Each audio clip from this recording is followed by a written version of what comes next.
नमस्कार, स्वागत है आप सभी का हमारे YouTube channel psychology a way of life में। आज हम लोग साइकोलॉजिकल मेथड के बारे में पढ़ेंगे। साइकोलॉजिकल मेथड बहुत सारे हैं, लेकिन आज के वीडियो में हम लोग इंट्रोस्पेक्शन मेथड के बारे में जानेंगे, जिसे अंतर्निरीक्षण अथवा अंतर्दर्शन विधि भी कहते हैं। इस विधि में ये तो पहले आप ये जान लीजिए कि ये बहुत पुरानी विधि है मनोवैज्ञानिक अध्ययन की, और जिसमें क्या होता है कि माने हम अपने अंतर्दर्शन, व्यक्ति स्वयं अपने आप को अपने अंदर देखता है। इस तरह से अंतर्दर्शन से तात्पर्य है कि अंदर देखना और अपने अंतर मन में देखना।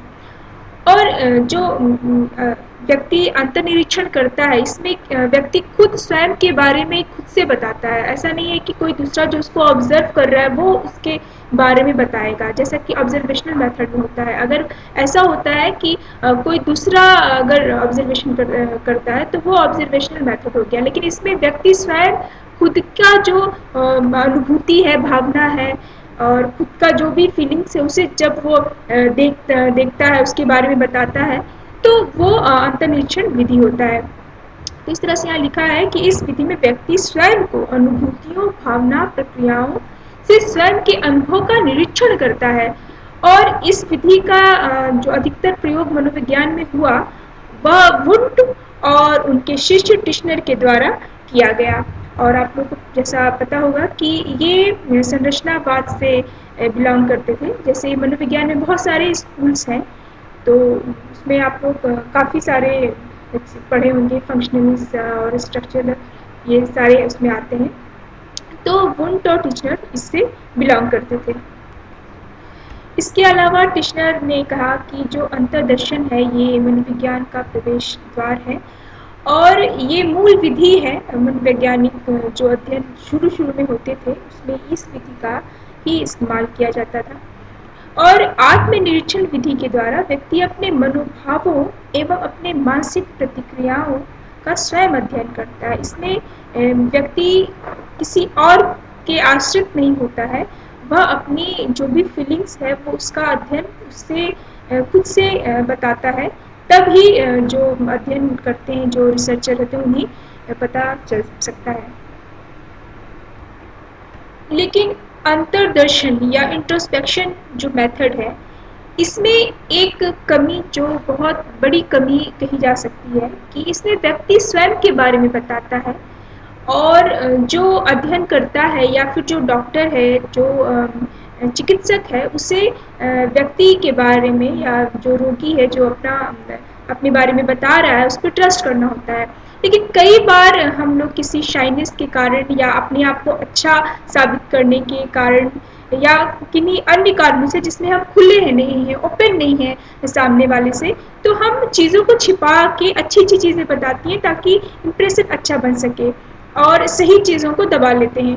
तो इस तरह से अंतर्दर्शन विधि जो है उसमें आत्मनिष्ठता बहुत होती है, और यह व्यक्तिगत होती है, और इसमें मैक्सिमम चांसेस होते हैं कि जो सूचना दिया जा रहा है वो गलत और बनावटी हो। तो ये एक इसकी बहुत बड़ी कमी है।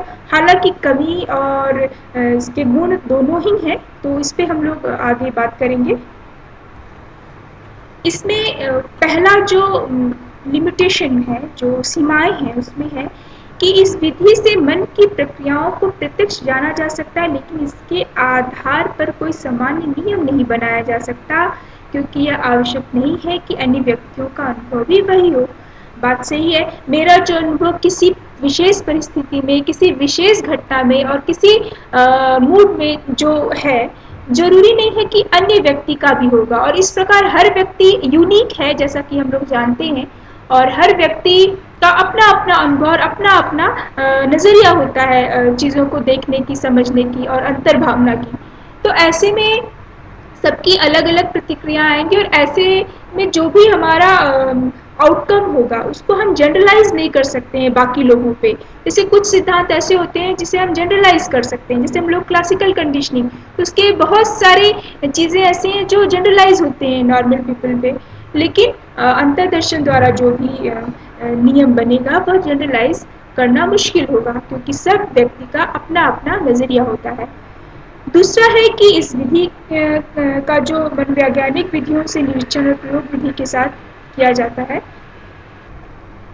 इसके बाद तीसरा पॉइंट जो इसके दोष हैं, लिमिटेशन है, उसमें यह है कि व्यक्ति की जो मानसिक क्रियाएं होती हैं वह गतिशील होती हैं, वह स्थिर नहीं होती हैं, और चूंकि स्थिर नहीं होती हैं, बदलती रहती हैं, इसीलिए इसका जो अध्ययन है वो कई बार नेचुरल नहीं होता।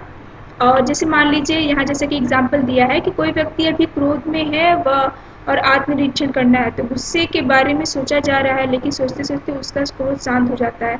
इस तरह व्यक्ति अपनी मानसिक स्थिति का निरीक्षण नहीं कर पाता है, क्योंकि चूंकि मानसिक अवस्थाएं बदलती हैं तो उसका जो परसेप्शन है वो भी बदलता रहता है। इसके साथ साथ इस विधि का प्रयोग सीमित है या सभी प्राणियों पर नहीं किया जा सकता है, और इस विधि का प्रयोग बच्चों पर या जो पागल है, मेंटली डिस्टर्ब है, या फिर जो पशु हैं उन पर नहीं किया जा सकता, क्योंकि बच्चे जो हैं वो अपने बारे में अपने फीलिंग को प्रकट नहीं कर सकते, क्योंकि उनके भाषा का विकास प्रॉपरली नहीं हुआ रहता है, वो चीज़ों को एक्सप्रेस करना बहुत अच्छे से नहीं जानते। इसी तरह जो मतलब मेंटली डिस्टर्ब है उनके साथ भी सेम चीज़ें होती हैं कि वो एक्सप्रेस नहीं कर पाते हैं, और इसी तरह पशुओं के साथ भी ये बात लागू होती है। इसके बाद एक पॉइंट है कि इस विधि का प्रमुख जो आरोपण है मन का विभक्त होना है, मतलब एक ही व्यक्ति अनुभव करता और निरीक्षक दोनों ही है, अतः व्यक्ति अपना निरीक्षण स्वयं नहीं कर सकता। जो पहले वाला पॉइंट मैंने जैसे कि बताया कि खुद का निरीक्षण स्वयं जब हम करते हैं तो हम चीज़ों को, अच्छी चीज़ों को जो सोशली एक्सेप्टेड हैं उस चीज़ों को हम प्रकट करते हैं, और जो मन में ऐसी चीज़ें जो कि सोशली एक्सेप्टेड नहीं हैं, जो अच्छी चीज़ें नहीं हैं और हमें परेशान कर रही हैं, हम उसे प्रकट नहीं करते, उसे छिपा ले जाते हैं। तो इस तरह से अंतर्निरीक्षण विधि की ये बहुत बड़ी कमी है। अब इसके जो मेरिट्स हैं अंतर्निरीक्षण विधि के गुण, उन पर हम लोग बात करेंगे, जिसमें पहला तो यह है कि ये बहुत ही सरल विधि है, इसका उपयोग कोई भी कर सकता है, कोई भी सामान्य व्यक्ति, इसके लिए बहुत ट्रेनिंग की ज़रूरत नहीं है। और दूसरी जो विधियां हैं मनोविज्ञान में, जो रिसर्च या शोध करने की या डाटा कलेक्ट करने की जो भी विधियां हैं, उसके साथ में भी इस विधि का उपयोग किया जा सकता है। जैसे कि प्रयोग विधि में निष्कर्ष को तर्कसंगत व विश्वसनीय बनाने के लिए जो सब्जेक्ट होते हैं जिस पर हम लोग रिसर्च करते हैं, उसका इंट्रोस्पेक्शन जो रिपोर्ट है वो लिया जाता है। इसी प्रकार से दूसरा पॉइंट है कि इस विधि में व्यक्ति स्वाभाविक रूप से अपने मनोभावों का अध्ययन करता है।